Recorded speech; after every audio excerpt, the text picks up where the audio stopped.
Hi, thanks for watching. It's been about a month since I've made a video, and here's where I've been and what I've been up to in that month. Just kind of a note, you'll hear some noise in the background. It's my daughter and my husband kind of moving around there, so that's what's going on. That's part of the reason why it's taken me so long to make an update, is because there have been a lot of moving parts in my life, and I've been waiting for like the right moment or the right setup, and I realized it's just never gonna happen. So that's why, thank you for bearing with me in this very sort of on-the-fly update. Okay, so where I've been. If you've been following my journey in the past, this year has been a whirlwind.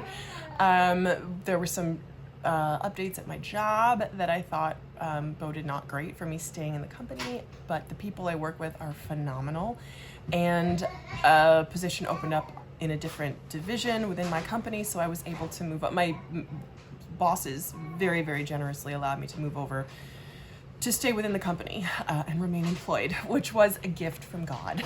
So that is the first place I've been learning this new position, which is within the same industry, within the same company, but using completely different systems and completely different sort of monthly cadence, which has been an adjustment and a lot more hands-on than my previous job. I mean, learning a new job. I'd been in my previous role for 4 years.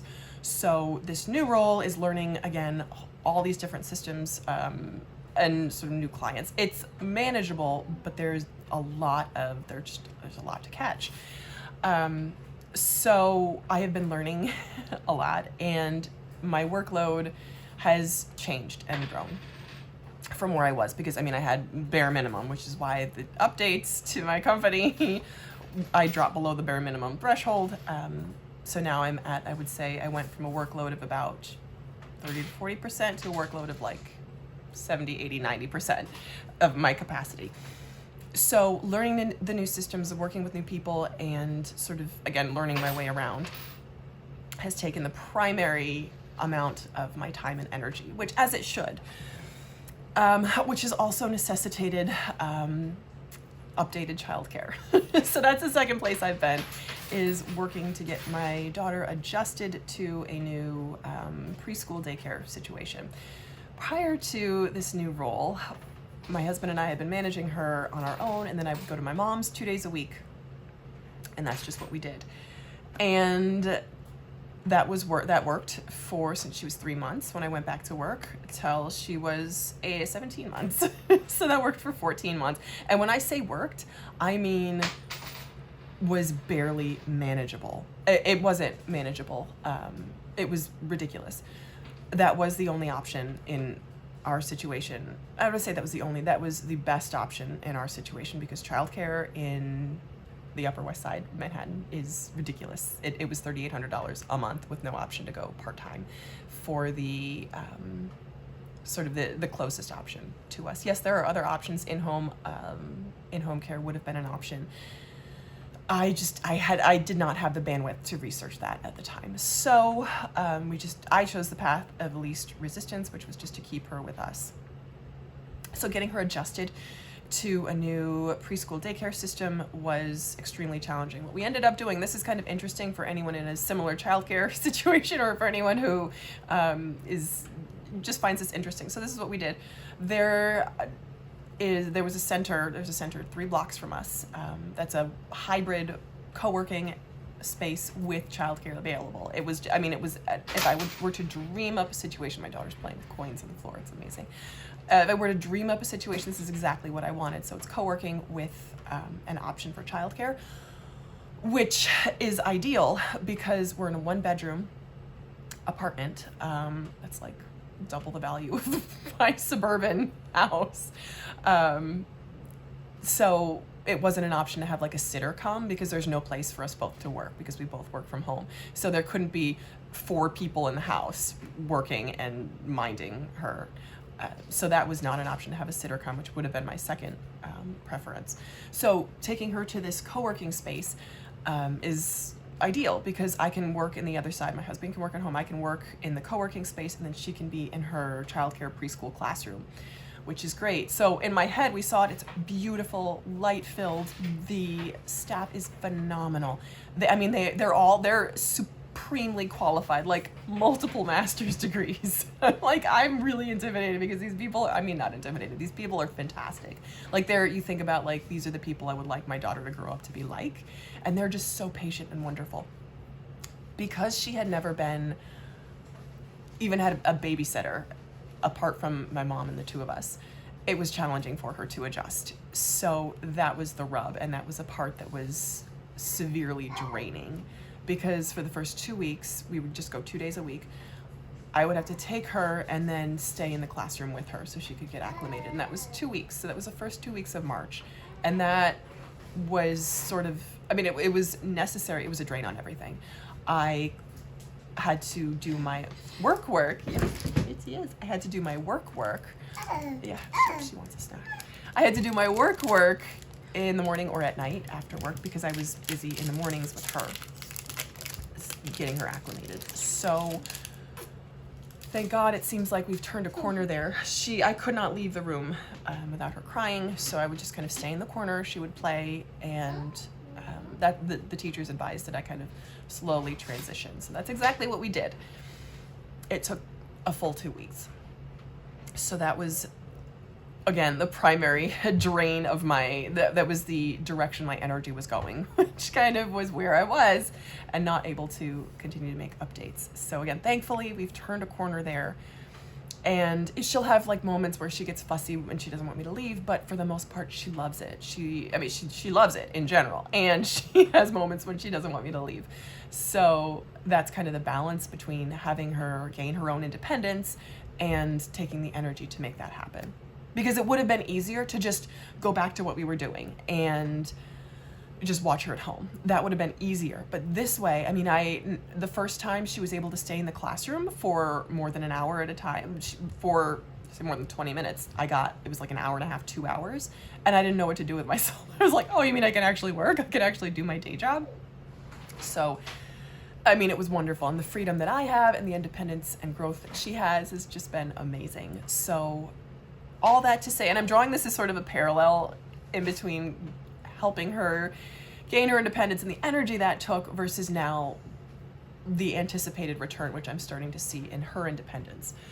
Because all of this is sort of feeding into our overall goal. For her, obviously, independence is the key and the goal. And it can be challenging because I feel like I've seen in raising it's interesting watching people raise their kids and then actually being here. It's nice to be needed. And I can understand why parents kind of even subconsciously feel like, oh, they want their kids to still need them. And I feel that, but I also know that this is the mantra that I keep in my head. And that actually one of my husband's colleagues, whose kids are grown and gone, one's at Cornell right now and the other one's getting ready to go to college. So she said when she was raising her kids, her mantra was, the more independent they are, the more successful I am. And that is what I keep saying to myself. The more independent she is, the more successful I am. And that is what I keep in my head. I want her to be independent and on her own, the more successful I am. Not that I tie my success to my child, but I want to keep independence as our primary goal. So that's the second place that I have been. The third thing that I'm kind of working on is overall the direction of this channel has been sort of improving my own financial situation, my ongoing goal and quest to financial independence, which is what I'm working on, which is a whole other genre of ongoing direction. So I'll just put it that way. I feel like this has gone on. Well, I can continue to talk because side note as well on the sort of how I'm filming this, I am using the front-facing camera rather than the selfie camera because it's better quality, and that's what I'm doing. I'm trying it that way for my where I've been video. So my finances, ongoing, and I will speak in general as far as that goes, and the direction that goes. So with this sort of job updates at my company, I was refreshing my personal presentation in terms of my work experience, my history, articulating my work experience, and sort of putting together my portfolio of what I do, what I've done, my accomplishments, my skills, and my strengths. That has sort of led me to be ever increasingly conscious of my role and my value in the marketplace, which is, again, ongoing. So 2 more things, and I'll end on under the umbrella of finances. I am on the continuing quest to increase the value of my skills and in turn increase the compensation that I receive. That, if you've been watching me, you know my struggle with under-earning is real. I come from a long line of under-earning, particularly under-earners, particularly under-earning women. And that is a cycle that I am breaking. Now, it is not easy, and it is not, it doesn't happen overnight, but it is something that I am, and, hi, oh, hi, I did not know you crawled right up there, hi. I did not know that, yes, hi, you wanna wave, hi. It's something that I am working toward daily, again, by increasing the value of my skills and the way that I articulate my skills and my experience. Yes, because facts tell, stories sell. I keep saying that. Yes, I know, I see. All to say, this is an ongoing challenge, and some of the, again, things that I've been doing is documenting what I do and documenting what I do on a daily basis, strengthening my network, just being aware of what's out there in the marketplace. So that's kind of a very, very, very general overview of what's been going on and where I've been. Ideally more to come. It will be challenging because, again, my workload has doubled. It was not very, I don't want you to have that. Here, take this. It was not very high to begin with, although now I am approaching capacity, which is just how it is. As always, I am so thankful and so grateful for where I am and where I've been and where I'm going, which is toward a position of financial independence, which thankfully over the past 3 months, I have continued to move in a positive direction. It's been very slow, but I am moving in the right direction, as in my net worth is increasing very, very, very gradually. So that's where we're headed. So that's kind of an overall where I've been. Thank you so much for watching and for sticking with me. I will aim to keep these updates as regular as I can. Again, that's where I've been. So thanks again for watching. Bye.